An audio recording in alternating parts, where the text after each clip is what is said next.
Good morning. So, more reasons to have a printer in your house. In this case, the wife is going down to Columbia and they need to take some supplies down there. So, they went to Goodwill and bought a super cheap suitcase for like $5, which clearly has a problem. It is missing the front step. But luckily, I have a printer. So, I made this right here to go on the front. I gave it an appropriate name, Wheel Good, and we're gonna mount it up. All right, so we got it mounted up here.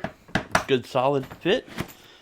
We put some 1/4-20 bolts on the inside, some big washers, and now, voila, a good case.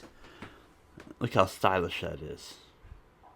Anyway, everybody needs a printer.